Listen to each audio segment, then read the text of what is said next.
You're listening to Two Guys Talking Wine with Michael Pincus and André Prue. Hello, Michael. André, how nice it is to hear from you so late in the season. I guess. I'm not going to do an interview with a blank screen that says Michael Pincus on it. I want to see what he looks like. I am trying to get a picture up there, but it's not working. Good God. So Michael, I think we've finally crossed over in the world of our podcast where we have a celebrity joining us. Well, we've always had celebrities joining us in the wake of winemakers, but we actually have a Canadian legend with us. What? Olivia Siu? Yeah, that's right. You picked her out again. We are joined by Terry David Mulligan. And Michael, you and I have said this off the microphone, but not on the microphone, that we're fairly certain he is the only other Canadian wine scribe who has been doing a podcast longer than you and I on the topic of wine. Yeah, he has been. Yeah, at least as far as I can figure, he has been. I've been doing some research on Canadian wine podcasts, and I don't know how much you beat us by, Terry, but you beat us by a bit. I think it's been 17 years. Here's how it started for me. I was doing Hollywood and Vines with Jason, and I know we're going to go back and start that story in a second, but we had come off the road. We'd been in Oregon and Washington State, Charles Smith in Walla Walla, and down to California. We came back, and I said to Meg, I like the people around wine. I like the people who make wine. I like the people who are around the people who make wine. Let's go check out the Okanagan, because we were living right on the west coast of Vancouver. And we went up to Penticton. I was at a broadcasting convention. I was doing a speech of some kind, or a panel. And Meg was flipping through the paper and saw this house and went, look at this. This farmhouse has been moved to this location 100 years ago, and it's fantastic. And there's a barn, which is all we needed. We needed a barn for a studio. And as soon as I saw the barn, as soon as we drove around it, I went, that's it.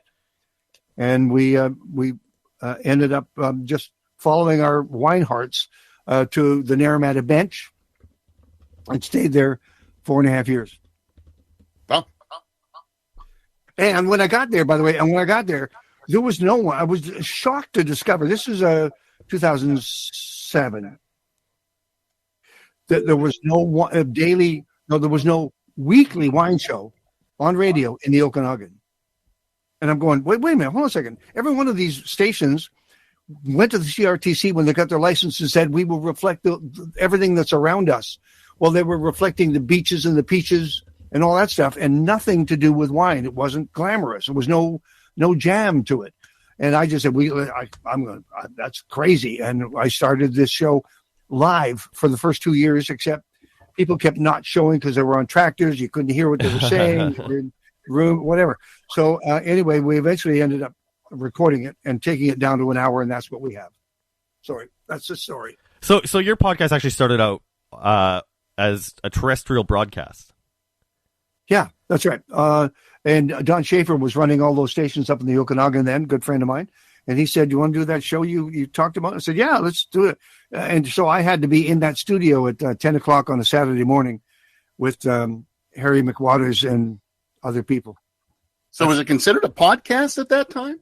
No, it wasn't. It was, listen, somebody said to me, you're doing a podcast. I said, no, I'm broadcasting. I said, well, no, that's what you're doing.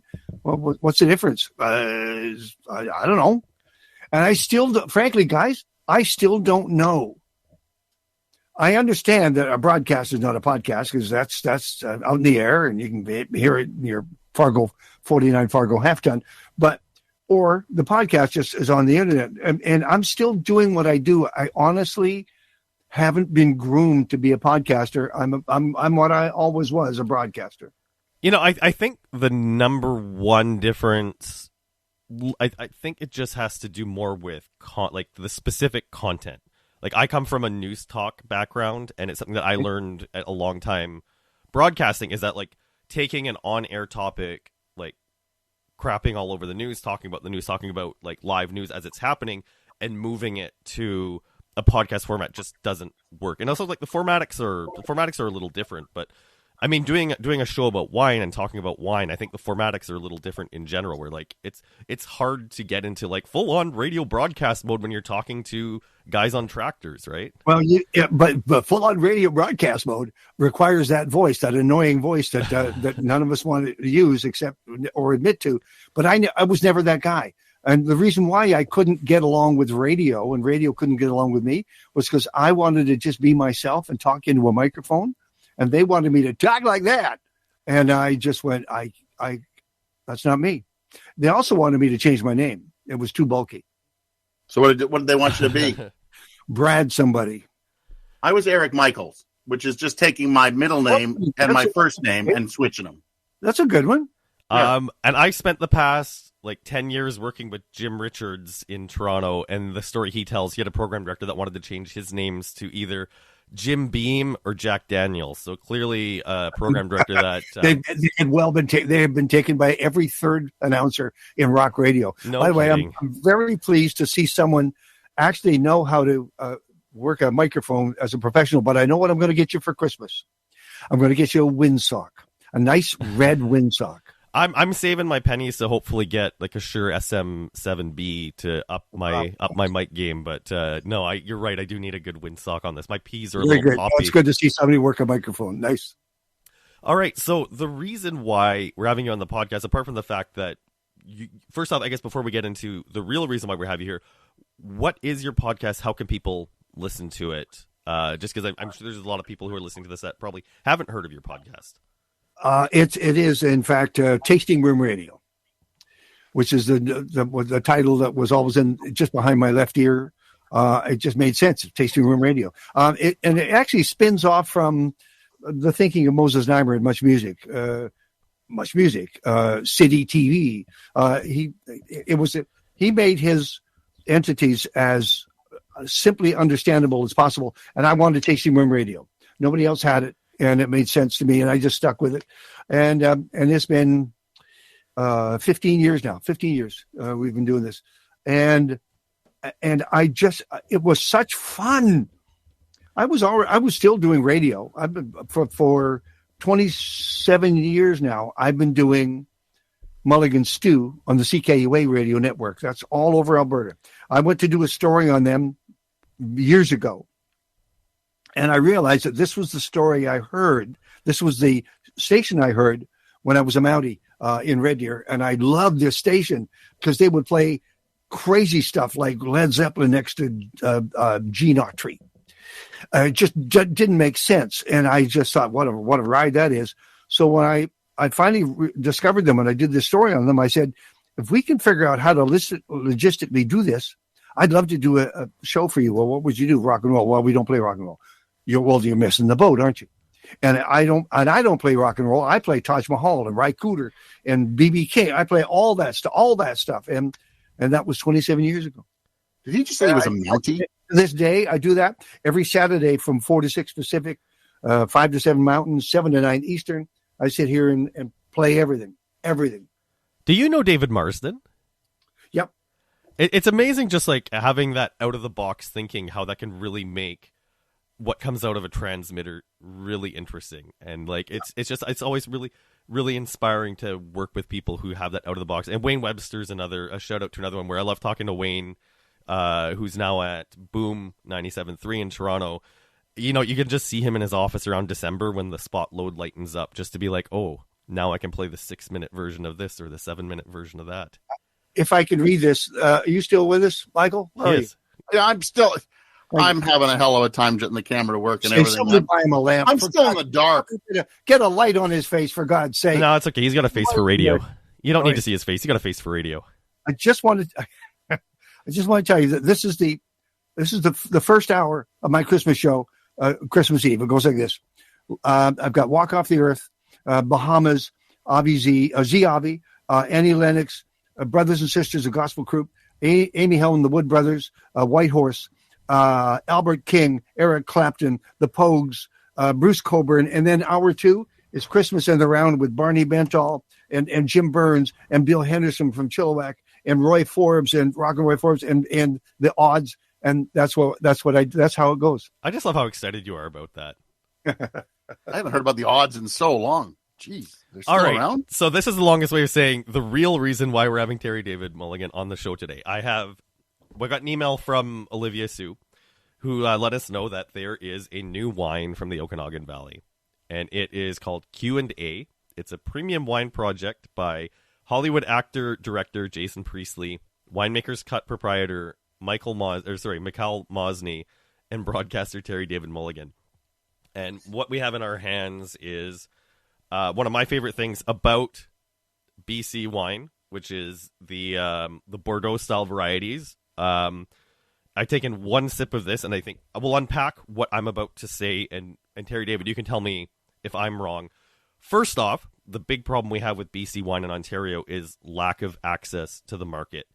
Sure. It's a lot of the big guys who are down here, and there's a lot of variety of what you can get in BC, things they do well. Syrah, we don't see a lot of down here, and all the cooler climate varieties. But the thing I love about the BC ones that do make it down here, which are generally Bordeaux-style varieties, is how the Okanagan Valley seems to have found a way to walk that tightrope between old world sensibilities and new world sensibilities.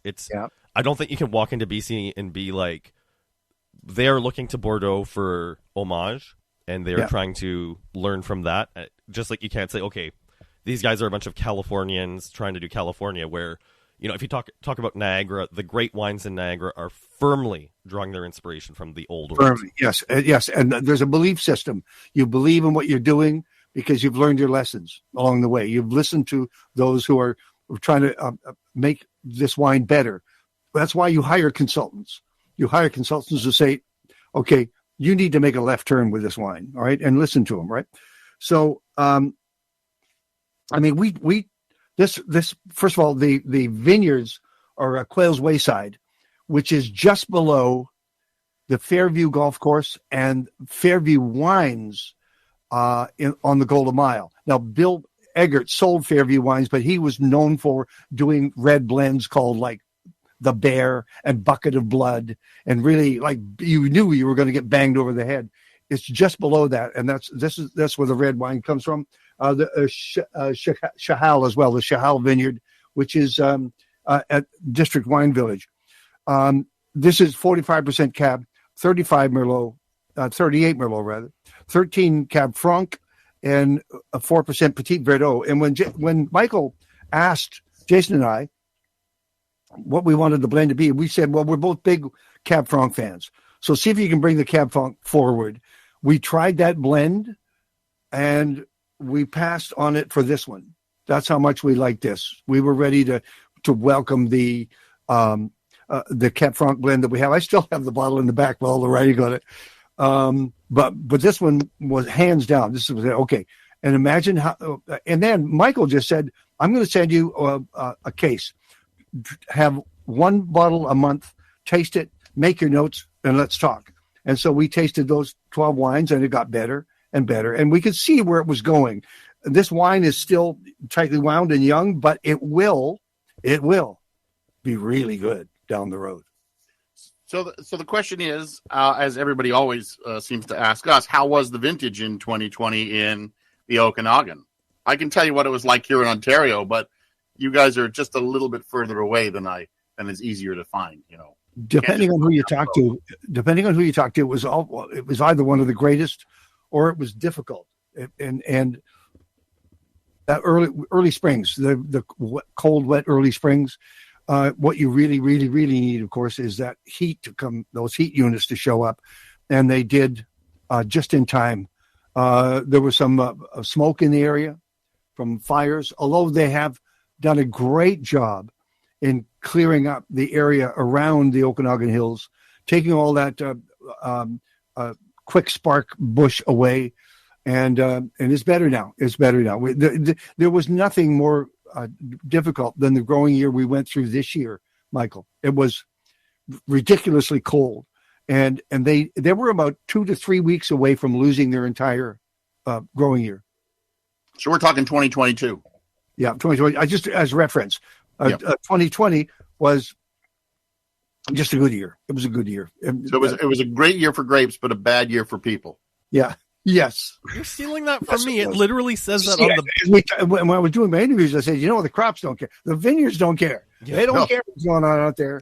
Just take care of them, and they'll take care of you. Yeah, very true. It is remarkable how 2020 was a great growing year down in Niagara as well, but we've talked about that quite a bit on the podcast. I guess the next question before we get into the taste of the wine is, how do you make the leap from wine journalist, wine personality, wine host to decide to start putting your name on a bottle and getting involved in making the wine? Okay, well, first of all, it starts with Jason. We knew each other from acting. We would sit opposite each other, and when casting used to be in hotels and motels where they would book a room, and you'd sit outside. Once you put your back against one wall, and some guy who was going to read with you would be in the other, and so that Priestley and I would look at each other. And I would be playing the father, he'd be playing the son. He would get the role, I wouldn't. And then he went to Los Angeles and became 90210. And we stayed in touch. And then the Canucks did a fishing derby, and we were doing a charity event. We ended up in a Boston whaler out in the salt chuck for 3 days. We fished, and all he talked about was wine. That's all he talked about. Not fishing, not hockey, not nothing, but wine, and food. And he hooked me totally. And I came to realize that he had some 5,000 bottles at home. Wow. With his money, considerable money from 90210, he would go to wine auctions and buy somebody's cellar because he had the time to be there at 2:00 in the afternoon when no one else was there and buy it. Anyway, so that's how we got started. And then we thought, well, listen, he said to me, I see you get records at your front door every day. Yes, I said yes. When they used to send albums, he said, so they send them to you because you're doing a radio show. Imagine if we did a wine show. Imagine what would happen. We get wine delivered to the front door. Yeah. Anyway, so off we went, and that's what happened. We did 3 years of it, and in 2010, we were doing a year 2, I think, of Hollywood and Vines. We were in the Okanagan. I think we're at Inkameep, somewhere in that area. And Michael Mosny and his wife Martina were in Slovakia. He had a boutique winery, small, but he was making wines and liqueurs for Slovakia's big wine group there. And they saw what was going on in the Okanagan, and they saw how pristine it was, no pollution. And they said, let's go check that out. And they came to the Okanagan. They went up and down the valley for a week. They went back, and in 2012, they moved. They sold everything and moved to Oliver. In 2015, he started Winemaker's Cut. Literally within years, Winemaker's Cut was on the shelf because he knew what he was doing. And then in 2017, in Victoria, I did an interview with him along with 20 others at a pour. And he said, you have no idea why I'm here, do you? I said, no. He said, we saw you. We loved what we saw. We came to the Okanagan. We moved. And now we're making Winemaker's Cut because of what you guys showed us on Hollywood and Vines. And we became instant friends. And then a couple of years later, he said, well, listen, I've got the makings of a Bordeaux blend here. Why don't we make a wine together? And here we are, Q&A. Now, is this something you plan to release every year, or is this like a one-off type? No, this is he's already made year 2. Oh, got it. Okay. We're already constructing year 2. And, Jason was one of the principal investors in Black Hills, the makers of Nota Bene. And so he knows his big reds, and he knows how that wine business works. But it's really weird for me to be on the other side of the fence, you guys. I got to tell you, if you ever find yourself in this spot, it's kind of wobbly to all of a sudden be your name's on the label. It's kind of weird. I'm on the other side. That's the other reason I wanted to talk to you about this. In 2015, I started the 80X wine company. We made a batch of Nouveau because, frankly, I had a night where I drank way too much wine with another winemaker in Niagara, and then promptly proceeded to lose about $7,000 that year. And we had to find a way to make the money back. But I mean, that's the thing too, though, is it's like exactly like you said. Like, it's weird being on the other side of the label, but also I needed to see how hard it was. Not that I'm saying any part of it is easy, but like just having control and seeing what the challenges are. Were you a negotiant? Did you buy someone's fruit? Yes, we're buying fruit. So we're négociant manipulant. So we're not dealing with the grape growing, but we do work with grape growers of like mind. Have you met or talked to a Brad Royale? Have not met or talked to a Brad Royale yet. Hit and swish. That's what that's his label, and that's what he does. But he's buying fruit from all over the world, South Africa and whatever. You guys should get together and have a conversation. Well, sounds like what Thomas Batchelder was doing. Well, but actually, Thomas Batchelder was actually going out to the Okanagan. That's right. Was going out to Oregon. Was going out to Burgundy. Here's the thing. I have so many things going through my mind. If I have a chance to influence Michael Mosny, I'm going to get him to do a field blend, because I heard a story the other day. I can't wait to talk to whoever this was. I got to follow it back. Instead of going out and buying a field with various varietals grown on it and gathering it together, he's planting his own fields as a field blend. He's getting cuttings from all of the people that he wants to. And a couple of years down the road, he will have grown his field blend from the roots and soil up. I love the idea, and I love a field blend. This is not a field blend. This is a Bordeaux via Oliver, the Golden Mile. And it's a baby step. It's one first step. Like, for example, André, when you tasted that wine of yours for the first time, were you harsh on it? Did it roll? Did you love it? Were you looking forward to year two? Well, like I said, the first time we made wine, we made Nouveau. I was happy with how it turned out. I mean, it served its purpose, but I mean, now that we've been around for a while, I'm hoping that we can cut our teeth on Chardonnay in Niagara. And the first Chardonnay that we made was in 2017. Okay. One of our barrels was faulted. Michael's going to probably jump on me for that. It was I've said enough, but you did make a faulty wine. But go ahead. So there was a bit of Brett in it, but I mean, at the same time, it's just like, I know what the Chardonnays in the region I like are. I know what the Chardonnays from Europe that I like are. And it's aspirational, and it feels like we haven't even come close to it yet. Terry David, for you, making a wine like this, though, like you mentioned Nota Bene, were there any other wines in the region that were aspirational for you that you were just like, this is what the inspiration is? I mean, as I mentioned, anything from Fairview Cellars. Okay. They make great big banging reds, and beautifully done. And Eggert sold. He as Bill Eggert told us on a couple of occasions. I said, "Did you teach the winemaking college, the winemaking course at the local college?" He said, "Yes, but I didn't tell them everything." He had secrets of growing his big reds that he took with him, I'm sure. But I love their reds. I love the reds from Moon Cursor right around the corner, from Incameep, all those guys up and down the Vanessa and the Similkameen reds have my full and complete attention. And that whole valley, by the way, is shale. It comes straight down. It's hard. They break all the machinery necessary to plant vines. You have to spend a lot of dough, because you're going to break a lot of tools driving with backhoes and stuff into the ground. But the result is an incredible series of vineyards. Vanessa, all of those guys up and down, Orofino, all those guys. And I'm probably saying some names that you haven't seen on shelves there. But before we leave this discussion, we will have a discussion about where is Ontario in BC and where is BC in Ontario. Just quickly, just to get caught up, because I have some thoughts on that. So I'm looking forward to talking about that, because that's a gripe you and I have both written about publicly for the past little while. Sorry, Michael, you can hop in now. So I get to see some of those labels. I don't get to see a lot of them. I judge at the All Canadian Wine Championships, so I get to see some of the BC wines from most of the producers you have mentioned. Sadly, obviously, being on a tasting panel, you don't get to taste everything. But it really is and continues to be a shame that we can't get a lot of those great BC wines here in Ontario.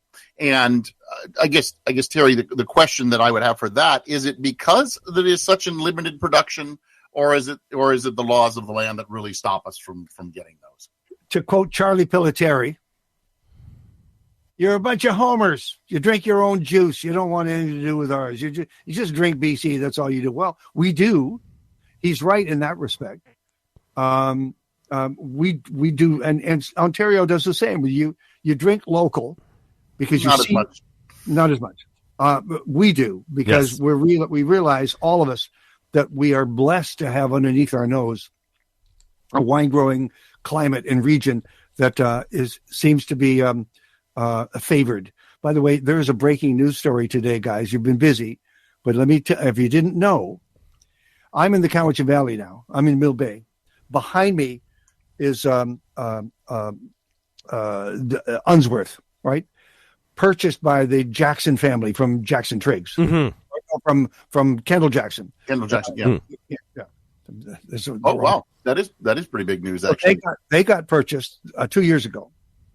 This morning, it was announced that Blue Grouse, right down the road from me, also was purchased by the Jackson family of Napa Sonoma. Two wineries in the Cowichan Valley are being are owned and will be shaped by the monies and the smarts of the Jackson family. And all of a sudden, there's a story going on right underneath my nose, and I'm glad to be right here, right now, watching this unfold. That's a story that broke just today. Is there a lot of investment going into Okanagan Valley from outside? Well, there is in the Okanagan. Oh, absolutely, and most of it are like the Mission Hills and the Arteras. They're buying up the wineries and the juice that they need to further their productions. Some of the wineries simply are not handed off to another generation of the family because the kids aren't interested. But for the most part, they're being gobbled up at an interesting rate. Some would say alarming rate. Anyway, and this one, but the thing about the Jackson family is they don't want to come in and just change everything.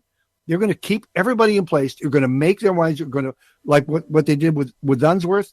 They planted another 100 acres.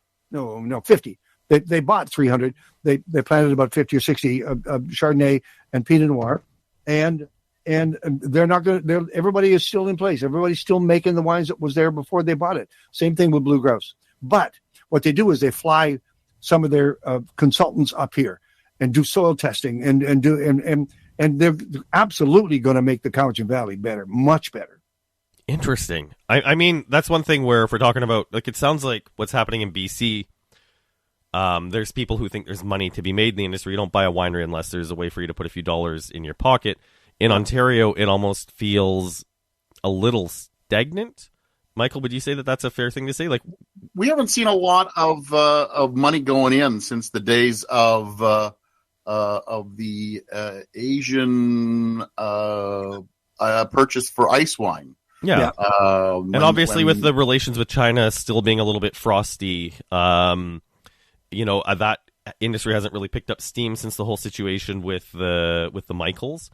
And I mean, in terms of like larger companies coming in and buying, like, yeah, we have the Arteras in the region, and finally it feels like Artera has made some strategic hires in improving the quality of those legacy wineries, Jackson Triggs and Enniskillen in Ontario. But it's not like they're buying up wineries like crazy. No, but I mean, we do have a problem. I don't think wineries aren't changing hands. Although, yeah, if you go into some of the websites that have wineries for sale, every winery seems to be for sale.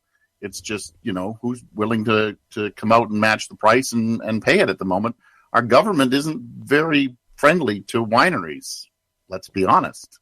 Yeah. Can I take that one step further? I did offer myself for arrest by the RCMP on the Alberta-BC border years ago. And they didn't, my Mountie friends didn't take me up on it. They didn't, but they took some guy out on the East Coast. Yeah, well, he was hauling beer in his truck, in his van, or whatever. Yeah, beer and wine and the whole thing. Yeah, it wasn't very glamorous. Anyway, He didn't call anybody. That's the thing. They just caught him on their own, right? Like you ended up calling people. He got a hold of me and said, "Do you want to have a cup of coffee before you go?" I said, "Sure." I said, "Are you going to meet me at the border?" "No." Are you going to arrest me in Lake Louise?" "No." "Where do you want to be in jail?" "I'm not going to jail. I'm going to the Banff Wine Festival, and I'm taking wine with me." So it was good. It was okay, and thank God the press showed up, the media showed up and told the story, and one thing led to another. And where are we today? We're talking about why don't we see your really fine wines from Ontario in BC, and vice versa. Now we've got with Q&A, we've got 30 stores from Vintage West. We've got 20 stores from Coastal Craft. We're going to roll out in Alberta, Manitoba, Saskatchewan. Wow. Shortly, early spring, actually. And Atlantic Canada, early spring. Nothing from Ontario. Correct, because Ontario is going to watch this whole project, see if it makes any money for everybody else, and then they'll hop on board. The LCBO could be a leader in this, and they just sit on their hands and do nothing. And I'm not just talking about your wine, Terry. They do it with everything. They were the last board to pick up Fusion. Like every other board picked it up years ago when it was, $7 a bottle, and people were buying it by 3 or 4 cases at a time. The LCBO was the last board to pick up that wine. And that's because they want compounded. to see how it would do in the rest of Canada. But I mean, that's it. But that's also compounded from the fact that we still have these archaic laws where domestic products are treated like exports. And, now that I'm a little older and wiser in the industry, it does drive me nuts that it's literally this political chess game where the wine industries in this country are being batted around like pawns in these larger trade disputes. But as you know, Andre, it's a pipeline of money. And anything that we do anything that upsets the pipeline of money is well looked at. I don't think it does upset the pipeline. Every government is still going to get their 2 or 3 or 4 cents, right? Like if you buy the wine in British Columbia is, even though the shipping comes to Ontario, British Columbia still gets their money. And the same thing in Ontario. And it's a farm product. Come on. That's it. Cheeses go. See, I think that is the big question where we still have these archaic prohibition era laws. Like, don't get me wrong. I am happy that my wine is taxed. Terry David, I'm sure you're happy that your wine is taxed. Like, alcohol does do a lot of damage to society. But let's face it, the people who are going to spend $50 on a bottle of Q&A are not the people who realistically have the big problems with alcohol. And I'm not saying that that's one good thing or another. It is an agricultural product, and when we're talking about the top end of the market, these are not the products that are causing the problems on society. Meanwhile, the LCBO is more than happy to sell, very affordable bottles of high alcohol malt beer, not to overgeneralize or target any particular segments of the market, but it's just like it feels like you're talking out of both sides of your mouth where you're more than happy to talk about the damages that alcohol does to society, but at the same time, you're willing responsibility. And that's it. That's what they see in control, anyways. I know that was a little bit of a soapbox there, but we do need to have a. I just want to say one more thing about this. Like, I know it went all the way to the Supreme Court. It really, the guy from out east, I can't remember his name at the time. I remember his name. Jerry Como. So Perry Como, you said? Jerry Como. So Jerry was it went all the way to the Supreme Court, and everybody was pretty convinced, considering every other lower court said, yeah, we should do this, we should do this, we should do this. And the Supreme Court went, no, we're kiboshing the whole idea. Unbelievable that the Supreme Court would do that. Well, the number of times, too, that the government and the federal government has made changes to the interprovincial laws, but then just kicked the can down the road to the provinces, and there's been so little movement in the provincial And areas. Alberta said, we want nothing to do with this. Yeah. No, we don't care about any agreement or any bill. We're going to do our own game. Yeah, and that's the right thing to do. I think it's time that we all just open it up and see what happens. I just want to let your listeners in Ontario, especially the ones who make the decisions, know that they can get a hold of Matt Thirlwell, the managing partner at Vintage West Wine and Spirits. Matt Thirlwell, good guy, and he will have a dialogue with Ontario in any capacity. Man, I would love to see more BC wine on the shelves here, though, and it's not even a protectionist thing. I mean, it's the thing where the other thing. Once you get into this, is that a Chardonnay? That is a Chardonnay. There's the white wine that's coming in the spring. And what is the white wine? The white wine is Q&A RMV Roussanne Marsanne Viognier.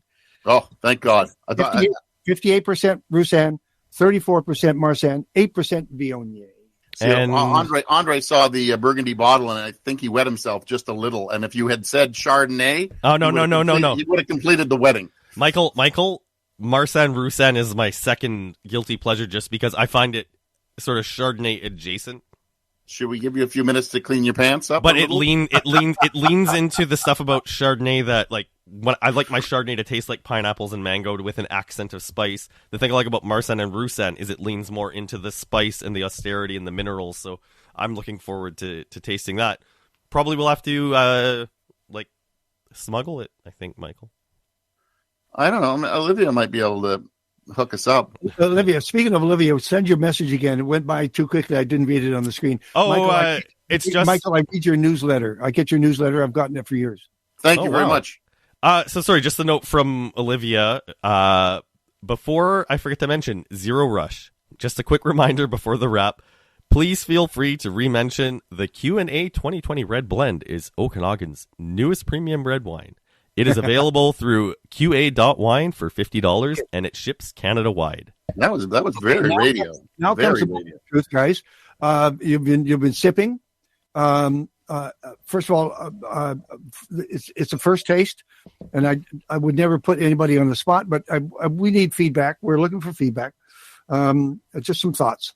This fits exactly what I said earlier, the statement I made about my perception, and I think what a lot of Ontario market perception of BC wine is, where it straddles that line of old world and new world sensibilities. The nose is pretty austere. It does have some very dark, like almost like black smoke notes to it, which I'm not going to lie, made me a little concerned when you talked about the smoke during the 2020 year. The moment it hits your mouth, though, it screams New World. It is very fruity on the palate.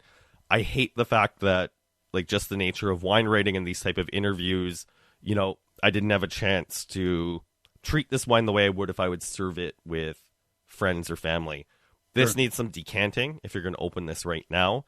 I imagine those black smoke notes to mellow and mesh nicely with the fruit notes. Yeah. And I do think that this will lean more towards like a really well-made bottle of Bordeaux if you were to serve it blind to some people. I'm happy. It's a good first step. How about you, Michael? I got the 2 Ds in my head. And anyway, it's dense, and it's really delicious. The wine to me, as André said, had a lot of that dark fruit, but you mentioned also that this thing's going to age. And I think we've committed infanticide here by opening it now, which is a crime in one part, but it's nice that I get to leave it on my counter for a while. Yeah, but the tannins are short. Try it again tomorrow. But there's a silkiness to that palate as well. Like the tannins are short. Michael, you did say something. I have tasted it and put it back in the fridge, and the next day it was a better bottle of wine. Yeah, it was a better it opened up. Yeah, I believe that's definitely going to happen here.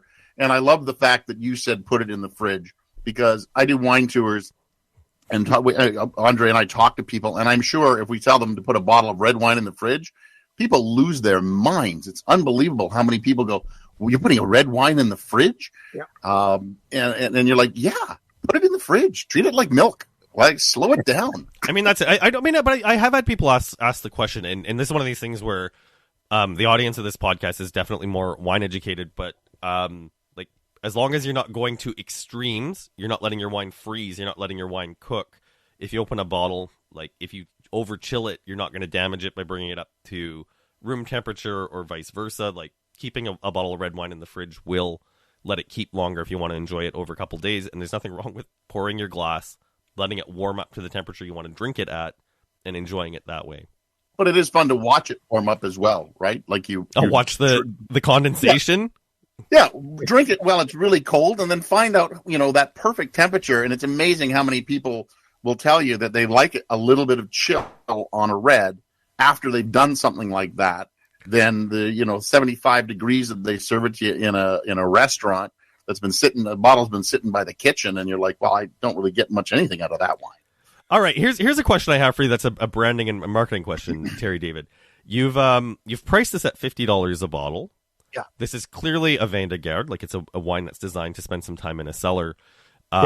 You have a really great celebrity name attached to it. Jason Priestley's a name that's well known and beloved by Canadians.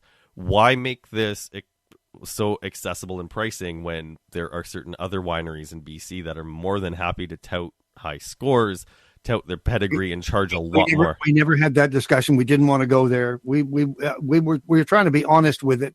The honest assessment. We said, what about 70? What about 45? What about 40? Whatever. We arrived at 50 because we looked at the field and the choices to be had, and we felt that 50 was exactly where it should be, right there. And there was a lot of work went into it, so that has to be taken into account as well. And interestingly, I just got a shot from Metro Liquor in Kelowna, and they have it priced at $46.95. So were it to find its way to a shelf in Ontario, what would the price be on this bottle, do you think? Probably $75. Get out! I mean, we're going to pay. André, I'd go in the $60 to $70 range. Oh, for sure. Oh, like Burrowing Owl that sells their wines for $35 for their upper tier Cab Franc at the winery. Sure. That's a $60 bottle in Ontario. Okay. By the way, I just got this email came in from Michael Mosny. Here's a quick summary of our media presence since the launch, which is only a couple of weeks ago. Globe and Mail, January the 7th, wine column. Kelowna Now, Victoria Now, Kamloops, Penticton, Prince George, Vernon, Canada Today, USA Today, Flipboard, My Van City, My Van Wine, Barb Wild, BC Wine Trends. So, and now two guys talking wine. By the way, we only have 670 cases. That's not bad. I mean, that's a fair bit. And of the white, we have 330. And how much is that one going to be? Oh, we haven't even, I don't know. I didn't ask. I need a bottle of it. That's all I know. It's fantastic. Again, I think Olivia can hook us up. Olivia, I know you're not talking on this one, but shoot us a message on the little board there. Yeah. Well, I very much appreciate you taking the time to taste through the wine with us, talk a little bit about the frustrations we continue to face as consumers in Ontario versus BC. Is there anything you want to add about this wine that we maybe didn't get a chance to talk about?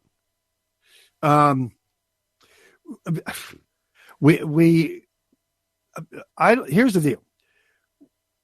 There's three of us. Any one of us can step forward and say, why don't we do this? And then we have a discussion about it. It's anything is possible. We're not going to go crazy. We're smart enough to know that there's just enough room, and you should count your blessings if you sell 670 cases or 330 of the white, and then make your decision and decide what you want to do, because it's a tough go, because it's Michael that has to grow it. The interesting thing by the way, I'll just add that he plays classical music to all of his vineyards. Not to himself, to the vineyard. Now, I've been around music all my life, and I told him, I said, that's just a touch of strange. However, what are you playing? Oh, Mozart, Beethoven, Bach, all the classics. Anyway, I didn't ask him what he played for these particular vineyards, but next time around we'll add that as part of the marketing plan. Other than that, we're gonna make another one next year and be better at it. We're going to make another Marsan Roussan Viognier and be better at it. I love the whole idea of wineries that play music to the barrels. So what's the difference between playing it to the vines and playing it for the barrels, I guess? I've always been curious about what would happen if you played like Metallica Load or Reload to the barrels. They make wine, André. Give it a shot. They played Metallica in the cellars, man. All the cellar rats. That's what they play in there when there's no one around. Why not? There's no one to bother. You can blast it to your heart's content. I wonder if anyone's quantitated what effect that has on the barrels, though. Time to move on it, André. You're making wine. I will say, by the way, that you can find the because you hadn't asked, but I'm going to do it anyway. Mulligan Stew is my website, mulliganstew.ca, and that's where Tasting Room Radio is. That's where my podcast is, and that's where Mulligan Stew Radio on CKUA is had. It's all there. Mulliganstew.ca. Okay, where does Mulligan stew come from? It comes from me, my house, my studio right here in Mill Bay. Oh, but the radio network, CKUA, and it's donor supported, and they're about to celebrate their 100th year on air. There's 16 transmitters. It's all of Alberta. That's amazing. It's fantastic. That is amazing. And the show in front of me for those last 27 years is Holger Peterson's original blues show, Natural Blues. And he's been doing that show for over 50 years. And everybody that sits in the chair is a specialist at what they're playing. So the jazz show is a jazz show. The country show is a country show. Leroy Stagger does a roots show on Saturday morning. It's fantastic. All right, so mulliganstew.ca, and one last shout out to check out the Q&A 2020 Red Blend. Go to, what is it, QA.wine. Actually, not Q&A. It's www.qa.wine. And would you ship to Ontario? Yeah, it says ship. It's nationwide. Weren't you paying attention earlier, Michael? I read the whole thing. I was just trying to give it another plug, Andre, but obviously you wouldn't let that one pass. Oui. Michael, you're officially no longer the most famous person we have on this podcast. I didn't think I was. I don't know what to say to that. I thought somehow your persona would have come through better off that comment. Wasn't that I mean, we just it's hard to be I don't know what the word is, egotistical, or let your ego really go when you actually read through what Terry has done. Like I went through his IMDb page, and I have one as well, but I have one credit to my name, and he's got like just 90? I just kept scrolling page after page 90? After page. The man has a Wikipedia page that goes page after page after page. A Canadian legend and an icon for all of us who grew up in the 80s. Just to start with, I didn't even get into the good rockin' tonight part of his career, which who knows if he really wants to even talk about that. I mean that certainly wasn't that's the thing about having someone like that on the podcast, though, right? Is like we don't need to dwell on his importance to the Canadian pop culture zeitgeist, because we were there just to talk about wine, and we did open this wine way too early. Yep. I'm going to actually take this right downstairs and put it in the fridge, since we're actually recording this podcast a little earlier than we usually do. It's a little bit early for a glass of wine on a weekday. I'm going to put the cork in and throw it in the fridge and have another glass tonight. Watch it warm up watch it cool down, and then warm up a little. Back up. But yeah, I'm looking forward to seeing this. And I mean, it was the question that I asked earlier too, is I think for $50 a bottle, this is right where it needs to be price wise. It will be upsetting once it does go through the LCBO, like how much they're going to charge for it. Yeah, I think it'll be a crime to see what the LCBO does to it. It's definitely not going to be $46 a bottle like it was in one of the BC stores that Terry had mentioned. I think we are probably looking at about $60 to $65 for the bottle, at least. So if you are listening to this podcast and you did like either one of our tasting notes, and they do ship to Ontario, be a good time to get it, because it's, we're still Canadian dollars, right? They're $50, and we didn't ask what shipping charge was, but I'm sure that the LCBO's markup is definitely going to take care of that. I'm taking a look right now. You got to buy a minimum of 2 bottles at once, and going to check out. Anyways, I'm André Prue from AndreWineReview.ca. I'm Michael Pincus of MichaelPincusWineReview.com. Andre, a pleasure to see you in the middle of the afternoon. We did get the cameras on for this one. There will be no video for the podcast, and thank God for that. And this is our last podcast of the year. Yes, so Merry Christmas to you, but I think Christmas is past. Christmas has Happy passed. New Year. Happy New Year. Oh, shipping's $15. We were recording this before Christmas, but it's coming out after Christmas. Yes, that's right. That's exactly right. I do have a gift for you, so the next time I see you, I actually did get you something this year. And it's not the usual kick in the ass. I got you something this year as well, and it's not a bag of dicks like I got you a couple of years ago.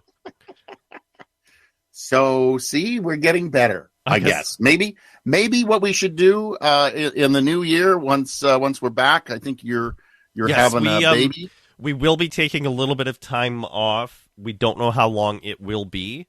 Anya's due date is December 31st, and we'll see when the baby arrives. And I've got some changes happening with my day job as well that have been quite We're stressful. looking at taking the month of January off, and we'll see what happens. Maybe not the whole month. We'll see how things go. Good content keeps falling into our laps. But what maybe one of the shows should be the unwrapping of the gift. Oh, God. Okay, we'll talk soon. All right, good night. Thanks for listening. Please subscribe to Two Guys Talking Wine on iTunes. Two Guys Talking Wine is produced by Jim Ray, Adam Duran, and Ken Little.